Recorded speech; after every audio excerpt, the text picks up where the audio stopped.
Ketiga-tiga jenis manusia ini diberikan ujian. Kenapa ada perbedaan? Ya sama dengan jari ini. Ada yang berlebih ke atas, ada yang pertengahan, ada yang ke bawah, ada yang gemuk, ada yang kurus, ada yang sedang. Kenapa Allah buat berbeda? Supaya dengan perbedaan ini dia bisa bekerja sama. Bayangkan kalau jari ini jempol semua, gimana kita mau ngerek upil?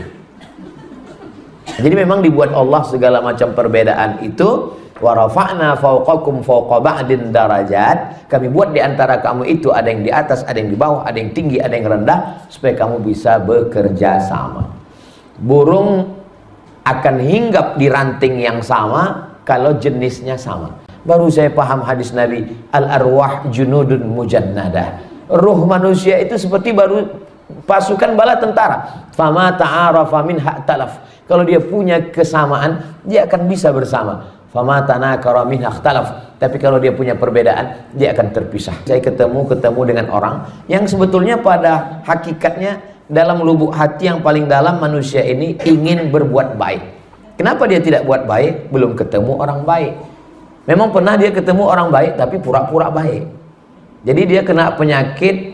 Ada orang yang trauma dengan preman. Betulan pernah kena palak di terminal. Jadi setiap ketemu orang yang agak seperti preman, dia trauma. Ada yang trauma dengan suara motor, karena dulu pernah di debat kolektor. Nah, jadi setiap mendengar suara knalpot yang itu mencret, takut. Tapi yang paling mengerikan adalah penyakit Ustadz Traumatic Syndrome. Dia pernah punya pengalaman tidak baik dengan Ustadz. Jadi begitu ngelihat Ustadz, ini siapa Ustadz Somad? Sama aja kayak masa lalu. Ini paling mengerikan. Nah, jadi kita berusaha untuk mengobati luka orang, karena kalau galah patah, bambu patah bisa disambung, kaca retak bisa direkat, tapi hati yang sakit kemana obat akan dicari. Nah, boleh untuk dibuat baju kaos. Karena baju kaos Ustadz Yunus belakangnya nderek uas pados berkah. Yang tadi itu bisa juga untuk stiker kaos. Sahabat-sahabat dakwah yang dimuliakan Allah Subhanahu wa taala, Nabi Ibrahim alaihi salam yang masuk ke dalam api bisa keluar hidup-hidup, ya narukuni bardan wasalaman ala Ibrahim, ternyata juga tidak bisa sendirian. Saat dia dalam dakwahnya ditolong oleh seorang perempuan bernama Sarah. Sarah yang banyak menolong. Lalu kemudian Hajar juga menolong. Nah, ini saya tidak mau beri contoh berlama-lama karena nanti banyak perempuan yang kurang setuju. Kita pindah saja ke Nabi Musa. Nabi Musa alaihissalam, sudahlah kita lupakan. Nabi Musa alaihissalam yang begitu hebat, dia pukulkan tongkatnya berubah jadi ular, memakan ular-ular tukang sihir. Lalu kemudian dia bisa menyeberang Laut Merah, sebegitu hebatnya. Tapi dia tetap juga berdoa kepada Allah, Rabbi syrahli sadri, lapangkan dadaku, wa yassirli amri, mudahkan urusanku, wahlul 'uqdatam min lisani, hilangkan sangkutan penghalang dari lidahku, yafqahu qauli, supaya kalau aku ngomong mereka paham. Saya udah ngomong sekitar 10 menit, kira-kira dari omongan saya Bapak Ibu paham kan? Ada juga kadang kita ngomong udah berapa menit, pas tanya kawan-kawan, aku nggak paham mau kemana arahnya ini. Tapi di ujung akhir doa itu apa kata Nabi Musa? Waj'alli waziran min ahli, berilah aku seorang penolong dari keluargaku, Haruna akhi, Harun saudaraku. Ketika Nabi Musa naik ke atas bukit Tursina, yang menolong mengawal umat ini di bawah adalah Nabi Harun alaihissalam. Ini menunjukkan dakwah nggak bisa one man show, nggak bisa sendirian, harus bersama. Lalu kemudian bagaimana dengan Nabi Isa? Wa idz qala Isa bin Maryam lil hawariyin, ingatlah ketika Nabi Isa berkata kepada hawariyin, man ansari ilallah, siapa yang akan menolong aku menegakkan agama Allah? Nabi Isa yang yubri'ul akmaha wal abrasa, menyembuhkan orang lumpuh, menyembuhkan penyakit kusta, menyembuhkan orang buta, wa yuhyil mauta, menghidupkan orang mati dengan izin Allah. Tapi tetap ketika berdakwah nggak bisa sendirian. Bagaimana dengan Nabi Muhammad SAW? Muhammadur Rasulullah walladzina ma'ahu asyidda'u 'alal kuffar ruhama'u bainahum. Dia bersama dengan orang-orang yang sifatnya Asyidda'u lal kufar, tegas, ruhama bainahum, tapi hatinya lembut. Banyak orang yang hatinya keras, kelihatannya lembut. Kalau Nabi Muhammad, sahabat-sahabatnya enggak begitu. Hatinya lembut, sikapnya tegas. Orang selalu mengatakan Ustaz Somad itu keras. Saya enggak keras, cuman sound systemnya bagus. Jadi kelihatannya, padahal suara saya biasa aja. Nah, kita tinggal memposisikan diri kita masuk dalam level sahabat Nabi yang mana. Saya nih Ustaz Somad, kebetulan harta kurang, tenaga juga kurang, tapi ide-ide pikiran cerdas, Ali bin Abi Thalib. Saya nih Ustaz, pikiran saya banyak, tanggungan, tapi tenaga saya kuat, Umar bin Khattab. Saya nih Ustaz, tenaga kurang, pikiran kurang, tapi harta lebih, Utsman bin Affan. Saya nih Pak Ustadz, harta kurang, pikiran kurang, tenaga kurang, tapi umur lebih, Abu Bakar Siddiq. Ada kebijaksanaan. Saya nih Pak Ustadz, punya beberapa kelebihan, tapi saya perempuan, Khadijah. Kaya raya. Saya nih Pak Ustadz, masih muda, brilian, cerdas, Aisyah. Ambillah setengah agama ini dari Aisyah. Khudhu nisfa dinakum min Humairah. Jadi kita tinggal ukur kira-kira saya ini masuk mana. Pikiran kurang, tenaga kurang, umur kurang, kebijaksanaan kurang, benci lebih, Abu Lahab. Kita tinggal memposisikan saja. Karena kalau nggak ada Abu Lahab nggak enak juga kan. Abu Lahab, Abu Jahal ini mesti ada. Kalau nggak, cerita itu nggak menarik. Maka Nabi Muhammad SAW itu juga berada di tengah orang-orang seperti ini. Dan saya dalam pengalaman, kenapa Ustadz bisa ceramah di kantor itu? Kenapa Bapak Dinas, Kepala Badan, Bapak Kanwil bisa buat acara ini? Karena ada orang yang bergerak di balik layar, yang ingin supaya Ustadz masuk ke kantor kami. Tapi nama dia nggak muncul. Dalam kata sambutan nggak muncul, dalam surat undangan nggak muncul. Tapi dialah the session maker, pemain sehingga terwujudnya acara itu. Maka saya selalu mengatakan, ketika dalam acara yang tampil ke depan, yang porsi ngomongnya paling banyak, yang diliput, yang direkam, yang diupload, Ustadz Abdul Somad. Makanya saya khawatir nanti ketika di akhirat, mohon maaf Abdul Somad, pahala kau sudah diambil di dunia semua. Tapi insya Allah berkat doa kita bersama, keikhlasan tidak rusak oleh sebab itu. Karena yang paling di ujung tombak sebetulnya adalah mereka yang dibalik ini semua. Sehingga terwujudnya sebuah acara di satu kota, di kantor, di masjid, di pondok anu, di sini, di seluruh, dari mulai Aceh, turun Sumatera Utara, turun ke Riau, ke Jambi, Sumatera Barat, turun ke Palembang, turun ke Lampung, masuk ke Pulau Jawa, masuk Kalimantan, Sulawesi, Papua, Sabah, Sarawak, Brunei. Ada saja jenis manusia yang model begini. Bahasanya beda, sukunya beda, negaranya beda, tapi jenis manusianya seperti ini. Ada yang model penolong dakwah, ada yang model support dakwah, ada yang model pengganggu dakwah. Tinggal kita memposisikan diri. Nah, disitulah ternyata yang dipikirkan ketika kuliah dulu nggak sama dengan yang terjadi di lapangan. Betapa simpelnya di kuliah dulu.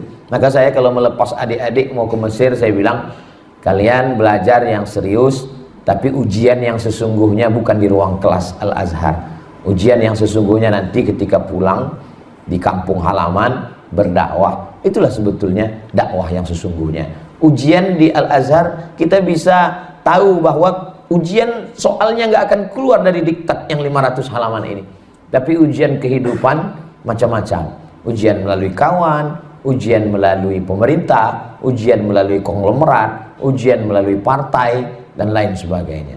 Jadi sekarang ini kalau dibanding bisa tanya Ustadz Yunus bagaimana mengurus perizinan antara saya datang 2019 disambut Kapolda supaya aman sampai 2023, dan paling nyaman rasanya sekarang ini karena semua sibuk pilkada akhirnya lupa ngurus saya. Alhamdulillah. Jadi memang Allah Subhanahu wa taala Maha Kaya. Dia ingin memainkan hati kita, melihat apakah kau bersandar kepadaku atau bersandar kepada manusia. bersandar kepada benda binasa, bersandar kepada kawan, pagi jadi kawan, sore jadi lawan, bersandar kepada kuasa sirna, tapi bersandar kepada Allah, kita menjadi kuat karena Allah, karena kita selalu berkata la haula wala quwata illa billah. Kalau Allah sayang kepada hamba, istahmalahu, dipakainya hamba itu untuk dakwah. Saya menganggap husnuzon pada Allah. Saya berharap saya termasuk dipakai Allah Ta'ala untuk dakwah. Maka saya ketika dulu tausiah, awal saya pulang dari Maroko tahun 2008 bulan Agustus ke Pekanbaru. 2008, 2009 saya mulai buat pengajian khusus hadis Sabtu subuh. Kenapa tidak buat Ahad? Takut mengganggu yang sudah ada. Jadi jangan buat kajian yang ganggu orang lain. Kalau kita mau menyalakan lilin, nyalakan saja lilin kita, jangan tiup lilin orang lain. Jadi saya buat Sabtu supaya yang Ahad nggak terganggu. Masjidnya masjid kampus yang nggak ada mahasiswanya kalau subuh, dan jauh dari pemukiman masyarakat. Di Jalan Ronggo Warsito, kampus Universitas Riau, namanya Masjid Akramun Nas. Jadi subuh Sabtu ngajar khusus hadis, jumlah jamaahnya lebih banyak tiangnya dari orangnya. Sepertiga, imam, makmum, kiri kosong, kanan kosong, seperti pengaturan kursi pesawat. Habis itu masuk 2008, 2009, 2010, 2011, 2012 jamaah sudah minta pindah masjid yang lebih besar karena masjid itu nggak muat lagi. 4 tahun. Setelah itu kami pindah ke Masjid Al-Falah, Jalan Sumatera, Pekanbaru Riau, yang masjidnya 2 lantai. Kami di atas, bawah bisa full. 2013, 2014 masjid itu ibu-ibu yang sudah tua dan ibu hamil komplain karena nggak bisa naik tangga. Akhirnya saya pindah ke masjid provinsi yang lebih besar 2015, 2016. Habis itu rekaman-rekaman saya mulai ditonton banyak orang. Setelah ditonton viral, setelah itu ada yang tersinggung, diusir, makin viral. Artinya apa? Berproses. Bukan berarti pulang langsung disambut karpet merah tola al-badru alaina, tapi proses yang panjang. Yang namanya buah itu matangnya manis itu kalau tunggu saja prosesnya. Banyak orang ingin pisang ini cepat matang, akhirnya dikarbit. Kuningnya bagus memang, tapi rasanya, rasaku belum tentu rasamu. Nah, karena ini bicara tentang masalah rasa. Orang sudah tahu ini manisnya, ini manis karbitan ini. Ini merah semangkanya, ini suntikan ini. Nah, ini nggak benar ini. Nah, jadi kita biarkan saja prosesnya berjalan. Lalu kemudian saya masuk ke dalam hutan. Ketika bangun pulang selesai presentasi di masjid. Inilah perjalanan kami kemarin. Ini masjidnya, lantainya ini tanah, dindingnya ini kayu-kayu yang lapuk. Nggak usah kita senggol pakai ujung jari, bersin aja. Hasim, udah copot udah. Akhirnya jamaah mengatakan, kalau gitu Ustadz, selesaikan masjidnya. Akhirnya kami bawa uang ke dalam, masjidnya selesai, lantainya keramik, dindingnya beton, lalu kemudian sengaja kami buat selasarnya itu luas supaya siapapun media, jamaah, dakwah, komunitas yang datang nggak lagi nginap numpang di rumah Ustadz, guru ngaji dan Pak Kades, supaya bisa di pelataran masjid, sehingga ada dapur masjid, tidak lagi merepotkan masyarakat. Jadi ada yang bantu perizinan masuk ke dalam, ada yang komunitas motor, komunitas-komunitas moge, komunitas trail, komunitas mobil-mobil yang masuk ke dalam off-road. Itu ketika melihat itu, dia akan menawarkan, Ustadz, nanti kalau masuk ke dalam kasih kabar lagi ya, kami suka yang begini Pak Ustadz, udah lama kami cari yang model begini nggak ketemu. Nah, ini bagus sekali Pak Ustadz. Nah, jadi ternyata memang disitulah baru kita ketemu yang namanya dakwah ini kalau bersama-sama. Ketika berdakwah di masjid, ya biasa aja, datang, tausiah, tanya jawab, selesai.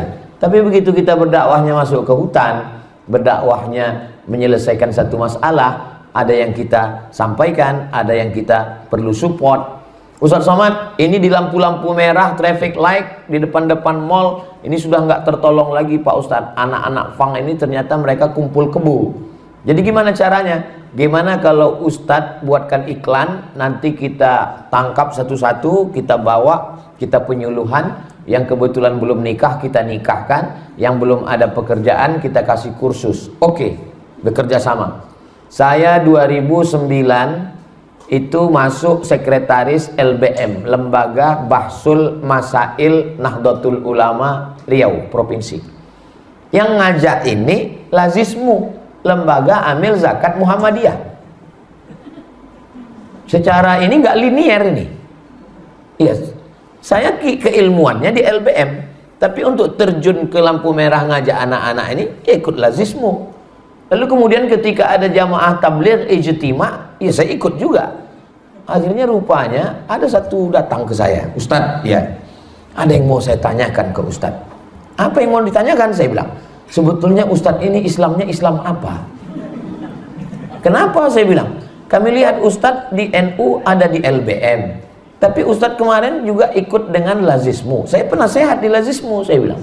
Ini di ijtima jamaah tabligh 3 provinsi 20.000 orang di Riau, Sumatera Barat, Sumatera Utara, Riau. Ustadz juga ada di sini. Ya saya dimintakan untuk mau ikut presentasi beberapa materi tentang dakwah. Apa masalahnya? Saya bilang. Iya Pak Ustadz, tapi kami susah buat laporan. Rupanya Intel payah mau buat laporan ke atas. Nah, jadi Bapak Ibu jangan heran kalau saya tausiah itu, saya lalu pakai poin-poin. Poin 1, poin 2, poin 3, poin 4, poin 5. Itu untuk membantu Intel biar mudah buat laporan. Saya bilang gini Pak, Islam itu asyhadu an la ilaha illallah wa asyhadu anna Muhammadan Rasulullah. Dalam bidang akidah ada akidah Asy'ari, ada Maturidi. Dalam bidang fikih ada 4 mazhab, paling tua Hanafi, Maliki, Syafi'i, Hambali. Tapi dalam ormas, ulama dulu mendirikan 1905 Sarekat Islam, 1912 Muhammadiyah, 1926 Nahdlatul Ulama, 1928 Persatuan Tarbiyah Islamiyah, 1930 Al-Jam'iyatul Wasliyah. Di Al-Jam'iyatul Wasliyah saya komisi dakwah, di Perti saya komisi fatwa, di NU saya LBM sampai 2014, di Muhammadiyah saya Lazismu. Jadi nanti Bapak kalau buat laporan, buat aja seperti saya cerita ini. Baik Pak Ustadz. Jadi tidak dibentur-benturkan bahwa ini hanyalah wasilah sarana. Nah jadi ketika itu maka sudah terjadi ada 3 komunitas yang ketemu. Pertama, orang yang dilebihkan harta, ini gengnya Utsman bin Affan. Yang kedua, orang yang dilebihkan ilmu, ini Sayyidina Ali. Yang ketiga, para aktivis, orang yang dilebihkan tenaga, Sayyidina Umar bin Khattab. Tapi kita perlu orang tua, karena anak muda ini gasnya terlalu kencang. Kalau anak muda ini terlalu kencang, orang tua ini tersinggung. Dia mau ikut nggak bisa. Terlalu kencang masuk angin. Maka mesti ada orang tua juga yang mengayomi, melindungi, yang ngasih tahu, hai kita sesama jelita. Jelita maksudnya jelang 50 tahun. Ini anak-anak muda loh, umur 20-an, 30-an. Ini mereka ini memang lagi semangat. Mereka ini bukan aliran sesat, mereka ini bukan teroris, mereka ini bukan mau buat negara Islam. Mereka ini lagi semangat berdakwah. Target mereka biar supaya anak muda ini terayomi, terlindungi. Ya kenapa buat acaranya nggak ke masjid? Karena acaranya di hotel. Karena ada beberapa masyarakat kita yang di masjid itu dia masih belum siap untuk duduk di lantai. Karena jatuh harga dirinya. Dia mesti dibuat di hotel dengan komunitas, dengan di masjid dia kepanasan. Kalau di hotel dingin, maka dibuat dulu acaranya di hotel. Ah nggak masuk akal Pak Ustadz. Ya nggak masuk akal, tapi masuk hati. Ada orang-orang yang di masjid ini dia trauma. Ketika kawan dia dua kali ke masjid meninggal. Jadi dia trauma mau tobat. Apalagi di sebagian masjid kita itu masjidnya horor. Di pintu masjid itu ada keranda jenazah.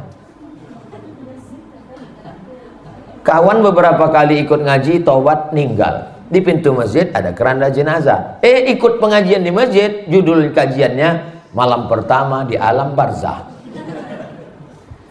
Padahal kenikmatan alam kubur juga menarik. Cerita tentang surga juga menarik. Cerita tentang tantangan-tantangan dakwah juga menarik. Nah, jadi memang ada yang ring 1, ring 2, ring 3. Ada yang lebih parah lagi, Lord of the Ring. Karena ring 3 ini belum bisa ke masjid. Itu maka kalau saya pergi ke satu kunjungan, itu nggak semuanya acara di masjid. Yang biasanya acara di masjid itu subuh. Kalau subuh memang saya minta di masjid, karena subuh itu ring 1 itu yang udah ngaji.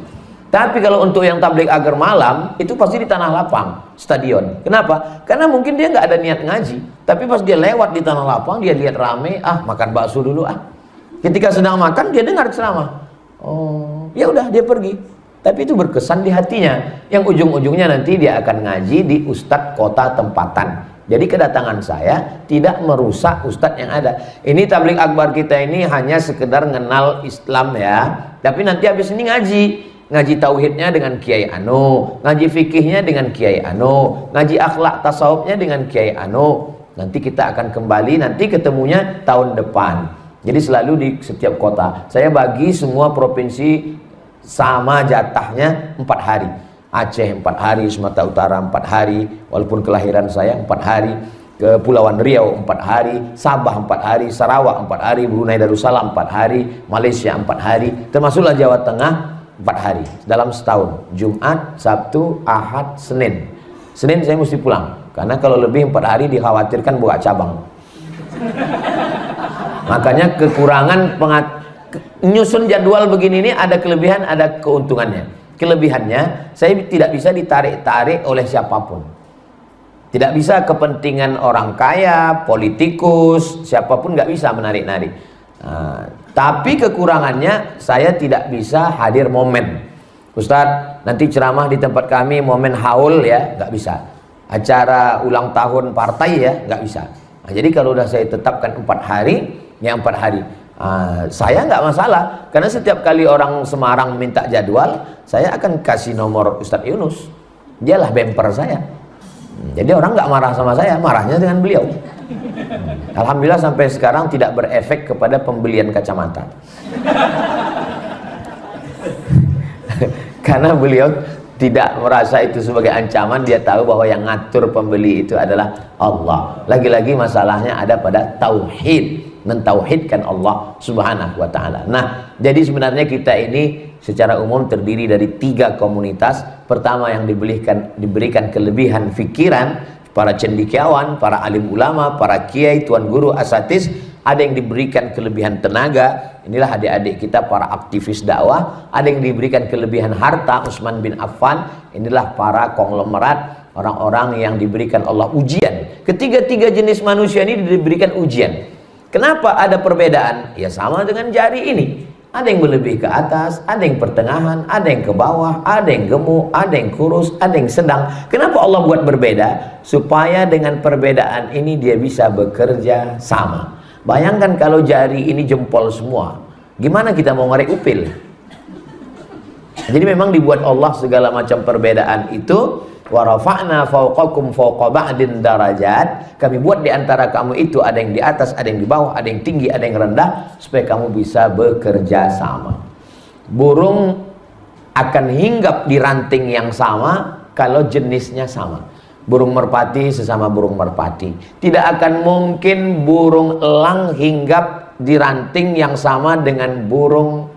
Saya kebetulan di akuarium ada 3 jenis ikan. Saya perhatikan gimana komunitas ikan ini. Ternyata ikan belida nggak pernah bisa akrab dengan ikan toman. Toman tetap berteman dengan toman, belida dengan belida, arwana dengan arwana. Baru saya paham hadis Nabi, al-arwah junudun mujannadah. Ruh manusia itu seperti baru pasukan bala tentara. Fama ta'arafa min ha'talaf. Kalau dia punya kesamaan, dia akan bisa bersama. Fama tanakara min ha'talaf. Tapi kalau dia punya perbedaan, dia akan terpisah. Saya Pulau Sumatera, Ustadz Lukmanul Hakim Pulau Kalimantan, Ustadz Salim Afillah Pulau Jawa. Beda suku, beda bahasa, tapi kami bisa berjalan bersama, punya agenda 1 tahun ketemu 3-4 kali. Beliau bawa saya ke Merapi Merbabu, Ustadz Lukman bawa kami masuk ke pedalaman Kalimantan, saya bawa mereka ke pedalaman hutan Riau. Sebagiannya ikut lagi, sebagian taubat nasuha. Kami tidak satu sekolah, kami tidak satu ormas, tapi karena ada kemiripan, kesamaan, bisa jalan. Dari sekolah yang sama, alumni yang sama, satu suku, satu bahasa, tapi kalau nggak punya titik temu, kita akan berpisah. Maka muncullah cerita satu ranjang dua mimpi. Kita mau mimpi kita sama. Walaupun saya dari Pulau Sumatera, sahabat-sahabat dari Pulau Jawa, yang satu di Semarang, satu di Pekanbaru, tapi mimpi kita sama, bahwa kita merasa tenang ketika terjadi perubahan pada umat. Yang sebelumnya narkoba, zina, LGBT, mabuk, sakau, yang sebelumnya harta ini dipakai untuk judi, lalu kemudian kembali ke jalan Allah. Disitulah puncak kenikmatan. Saya berawal keluar kemarin hari Jumat dari Pekanbaru ke Kuala Namu, Medan. Dari Kuala Namu kami jalan darat, lebih kurang berangkat jam 9 jam sore asar sampai jam 9 malam di Kabupaten Kota Subulus Salam di Aceh. Dari situ kami naik lagi jalan darat ke Singkil. Dari Singkil itu kami naik pesawat ke Lok Sumawe, pesawat perempuan Susi Air. Dari Lok Sumawe kami jalan darat ke Benar Meriah. Dari Benar Meriah jalan darat ke Banda Aceh. Dari Banda Aceh jalan pesawat ke Medan lagi. Dari Medan jalan darat ke Sidempuan. Dari Sidempuan jalan darat ke Gunung Tua. Dari Gunung Tua jalan darat ke Pekanbaru. Habis itu ke rumah sebentar. Habis itu lalu saya lanjutkan kemari. Terus istirahatnya kapan? Istirahatnya nanti di surga bersama kamu, Besti. Ar-rahah fil jannah. Istirahat itu nanti di surga. Jadi kalau ada orang menganggap dunia ini tempat istirahat, salah kamar. Nanti kelihatannya kalau anak-anak sudah kuliah istirahat. Pas anak kuliah sibuk. Kenapa? UKT-nya mahal. Kelihatan nanti kalau anak-anak sudah nikah ini istirahat. Ternyata setelah anak nikah nggak juga istirahat. Kenapa? Anak itu nitipkan anaknya ke kita. Nampaknya nanti kalau udah pensiun ini istirahat bisa berdakwah Pak Ustadz. Setelah pensiun masih ikut pengajian. Mohon maaf Pak Ustadz nggak bisa. Pagi ini ngantar cucu. Kapan? Sempat-sempatkan selagi sempat. Mudah-mudahan apa yang saya sampaikan ini bukan ceramah, bukan tausiah, hanya keluhan seseorang yang sedang berada di jalan dakwah. Mohon support, mohon bantuan, dan saya yakin dan percaya kita bisa bersama. Mudah-mudahan ke depan, saya tidak mau hanya sampai di sini. Jadi judulnya mau dibawa kemana hubungan kita. Ada satu koordinator, buatkan satu grup WA. Nanti saya datang setahun lagi, 2025. Nanti koordinasi. Kalau memang mau buat acara setahun 3 kali, berarti 4 bulan. 4 bulan pertama bisa jadi Ustadz Salim Afillah, bisa jadi Ustadz Fatih Karim, bisa jadi Ustadz Hanan At-Taki, bisa jadi Ustadz Muhammad Jabir, bisa jadi siapapun. Tapi penyelenggaranya, koordinatornya, ketuanya, musyawarahnya. Memang kalau kita lagi ngaji tentang sabar, semua sabar. Orang belum buat kegiatan. Tapi mau ngelihat kesabaran orang kapan? Waktu buat kegiatan. Disitulah nampak sifat aslinya, yang selama ini rupanya musang berbulu ayam. Yang lebih parah lagi, singa berbulu musang. Kalau mau ngelihat kejujuran orang, bukan waktu ngaji di masjid. Karena ini masjid semuanya jujur. Ajak berbisnis, baru ketahuan. Pembohong, penipu. Jadi dengan adanya interaksi sosial ini, kita lebih banyak mengenal. Tak kenal maka tak sayang maka tak ngutang. Kenal dulu, ta'aruf. Setelah itu baru lebih dalam kegiatan-kegiatan. Maka saya dimanapun tausiah itu isinya tidak keluar dari 3. Pertama, islahut tarbiyah, perbaikan pendidikan. Masukkan anak ke pondok. Yang punya tanah, wakafkan tanah. Buat pondok tahfiz Quran. Yang kedua, islahul iktisad, perbaikan ekonomi. Belanja ke warung tetangga, tinggal di hotel syariah, perbaikan ekonomi. Yang ketiga, islahus siyasah, pilih pemimpin yang peduli kepada dakwah, yang beriman, yang takut pada Allah. Inilah yang membuat orang marah sama saya. Mereka mau saya jangan bicara yang 3 ini. Karena kalau saya bicara perbaikan pendidikan, yang pendidikan sekuler tersinggung, marah. Saya bicara tentang perbaikan ekonomi, yang punya rumah makan, yang hotel, yang bisnis, yang kuliner tersinggung, marah. Saya bicara tentang perbaikan politik, yang caleg, yang partai yang nggak sesuai dengan saya marah. Mereka maunya saya cerita ceramah tentang kita semua akan mati. Kita tinggalkan saja dunia ini. Kita semua akan mati sejamaah. Ya maaf kalau nanya, gimana Pak Ustadz planning kita ke depan? Gak usah banyak-banyak pikiran, kita semua mau mati. Itulah yang mau diajarkan Snok Horgronje. Snok Horgronje, apa kata Snok? Tanah kamu biar kami yang nanam. Kami tanam karet, kami tanam sawit, kami tanam cengkeh. Laut kamu biar kami yang garap. Nah, kamu udah sibukkan aja diri dengan zikir. Islam ritual biarkan. Islam ekonomi awasi, Islam politik habisi. Itu Snok Horgronje. Dia sudah pergi, dia sudah mati di Amsterdam, tapi bibit-bibit pikirannya masih tetap ada. Nah, jadi kalau mau nyaman, jangan cerita tentang perbaikan pendidikan, politik, ekonomi, cerita mati aja. Kita semua akan mati. Yang penting itu bukan mati, yang penting itu adalah apa persiapan sebelum mati. Mudah-mudahan kita semua dengan 3 potensi, dengan akal pikiran, dengan tenaga, dengan harta, kita sudah mempersiapkan bekal sebelum menghadap Allah Subhanahu wa ta'ala. Itulah sekilas curhat seorang Ustadz Abdul Somad kepada sahabat-sahabat dakwahnya, yang bisa diringkaskan, yang tidak bisa ditonton ulang di channel Ustadz Abdul Somad Official. Subscribe, like, share, and comment. Mudah-mudahan kita selalu bersama dalam dakwah, insya Allah.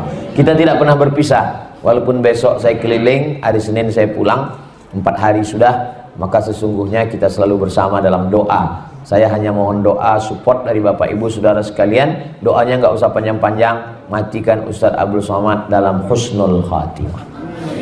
Yang kuat-kuat. Karena masih panjang perjalanan kita. Itulah yang dapat saya sampaikan di akhir majelis. Mari kita sama berdoa kepada Allah Subhanahu wa ta'ala. Mudah-mudahan kita diberikan kesehatan zahir dan batin, diberikan istiqomah iman dan Islam, bisa saling kenal mengenal. Nanti saya minta koordinator buatkan grup WhatsApp. Nanti ada koordinatornya. Apa-apa yang perlu diminta kirim ke saya buatkan video per hari, video per pekan. Nanti diangkat satu koordinator yang membangunkan malam untuk tahajud call. Lalu kemudian call sana call sini, tapi tahajud, jangan telepon sana habis itu dia tidur.